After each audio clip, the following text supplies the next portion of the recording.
Protest में जो भागीदारी हिस्सा दिया, सभी को क्रांतिकारी अभिनंदन और जोहर। और यहाँ पर मैंने सुना 1 तारीख से यहाँ पर जो पेशा पदोन्नति कृति समिति 1 तारीख से लगातार आप लोग यहाँ पर प्रोटेस्ट में बैठे हो। ये एक लड़ाई का एक जो अनुप्रेरणा आप लोग दे रहे हो, इसके लिए आप सभी को अभिनंदन।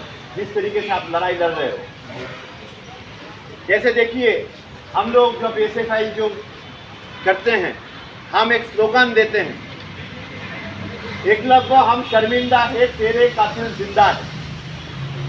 एकलव्य महाभारत में कहा था, एकलव्य था सबसे तेरा धनुर्धर था, अर्जुन से भी बड़ा धनुर्धर था एकलव्य।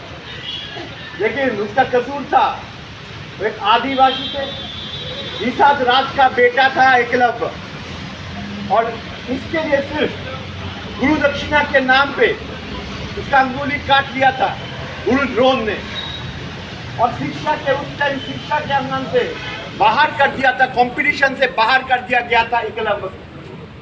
और एकलव्य का उस दिन एक एकलव्य था, और आज लाखों क्या करोड़ों एकलव्य तैयार हो रहा है पूरा देश में। और इसके लिए हम लोग अभी भी स्लोगन देते हैं, एकलव्य हम शर्मिंदा है तेरे कातिल जिंदा है।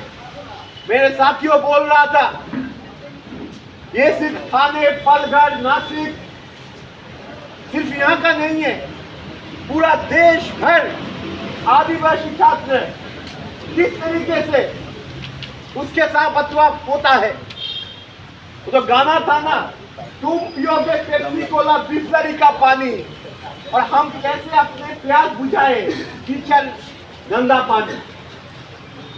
पानी जो है, स्कूल में पानी, कॉलेज में पानी नहीं है, ऊपर छत नहीं है, ऐसा समीक्षा में आया है। सिर्फ 18% आदिवासी स्टूडेंट जिसके पास ऑनलाइन एजुकेशन है, और जहां पर जो हम लोग के सेंट्रल किचन का मामला है, जहां पर मिड डे मील का मामला है, आप देखिए कहां पर खाना कहां है। अभी आपका महाराष्ट्र में ही कुछ दिन पहले एक शादी हुआ था, जिस शादी में सरकारी खर्चा है, जो आंकड़ा आया है वो है 8,000 करोड़। अंबानी जी का शादी हो रहा था घर में, और वहां पर मिड डे मील के लिए पीएम पोषण योजना, वहां के लिए कितना है बजट? 12,000 करोड़ सिर्फ। तो उनके लिए पैसा होता है, उनके लिए सब्सिडी मिलता है, सरकार से सब्सिडी मिलता है। और जो गरीब घर का बेटा बेटी है, जो आदिवासी घर का बेटा बेटी है, उनके लिए शिक्षा के लिए पैसा नहीं है सरकार के पास। तो इसके लिए हम रास्ते पे हम इसलिए है, जब खाना जो देते हैं जो सेंट्रल किचन में, वो क्या खाने का लायक है? वो दाल है या पानी है, पता नहीं चलता है। हम इसलिए है, हम लोगों को खाना। और उसके साथ साथ अगर आप देखोगे आदिवासी हॉस्टल में जाएंगे, आदिवासी हॉस्टल की हालत क्या है? अभी आदिवासी हॉस्टल में पूरा देश भर से लेकर महाराष्ट्र में हम लोग देख रहे हैं, हालत खराब से बदतर होते जा रहा है। और जहां पर आदिवासी स्कूल में जो स्टूडेंट्स जहां पर ज्यादा है, वहां पर टीचर नहीं है।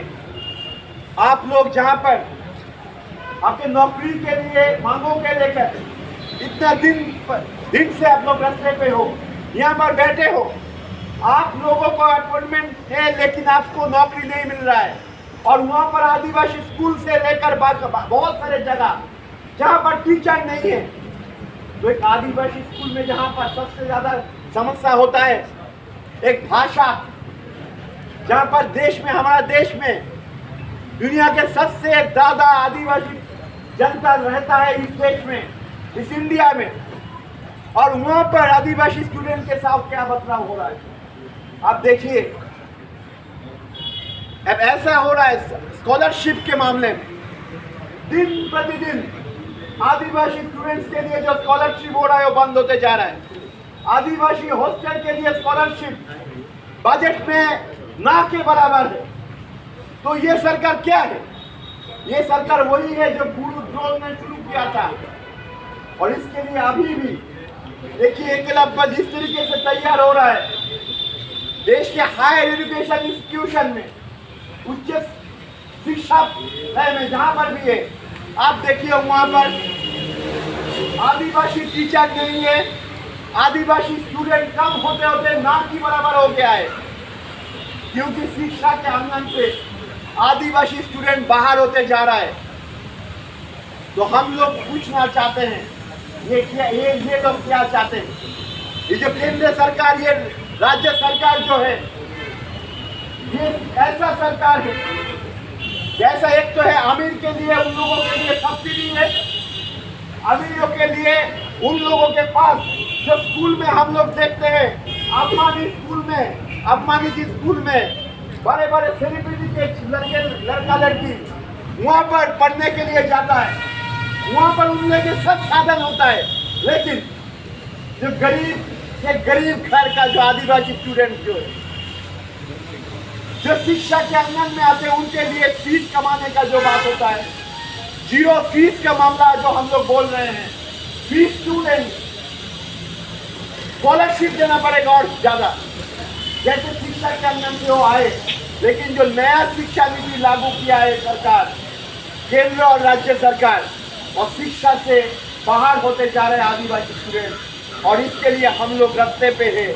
हम लोग चाहते हैं बाकी बहुत सारे जगह हम लोग देख रहे हैं आदिवासी स्कूल बंद होते जा रहे हैं, आदिवासी एरिया त्रिपुरा में से लेकर महाराष्ट्र, पूर्व से लेकर पश्चिम तक हर जगह ऐसा हो रहा है, क्योंकि ये जो नया शिक्षा नीति लागू किया है, ये नया शिक्षा नीति में एकलव्य स्कूल के नाम पे जहाँ पर बाकी गांव का स्कूल बंद होते जा रहा है, जहाँ पर स्कॉलरशिप नहीं मिल रहा है, जहाँ पर फीस बढ़ोतरी हो रहा है, ये सब के खिलाफ हम लोग का जंग जारी है। और हम लोग जहाँ पर वामपंथी जो स्टूडेंट से जो सरकार है, जैसे केरल में जो आदिवासी एरिया में स्कूल बंद होते वो हो रहा था, वहाँ पर अभी आदिवासी स्कूल खोल रहा है। सिर्फ वही नहीं, आदिवासी स्टूडेंट्स के लिए एक स्टडी रूम तैयार कर रहा है सरकार, मुफ्त में तैयार कर रहा है सरकार वहाँ पर। और यहाँ पर सरकार जो मनुवादी सरकार है, शिक्षा से बाहर लेकर जा रहा है आदिवासी घर का बेटा बेटियों को। तो हम इसके लिए रास्ते पे हैं। हम लोग चाहते हैं शिक्षा हो सबका। हम लोग कहते हैं राजा का बेटा राजा नहीं बनेगा। सिर्फ राजा क्यों, राजा वही बनेगा, रानी वही बनेगी जो हकदार होगी। और हक के लिए हम लोग लड़ रहे हैं, और हक के लिए जो लड़ाई हम लोग लड़ रहे हैं, अंतिम क्षण तक हम लोग ये लड़ाई लड़ेंगे और जीतेंगे। जैसे हम लोग लड़ाई जीते हैं कलघर में, जैसे हम लोग लड़ाई जीते हैं भीड़ में, और यहाँ पर भी पुणे में से लेकर नासिक में भी ये लड़ाई हम लोग जीतेंगे। इसके साथ आप सभी को इस लड़ाई में हिस्सेदार होने के लिए आप सभी को क्रांतिकारी अभिनंदन और जोहार ज्ञापन करता हूँ। इनकलाब जिंदाबाद।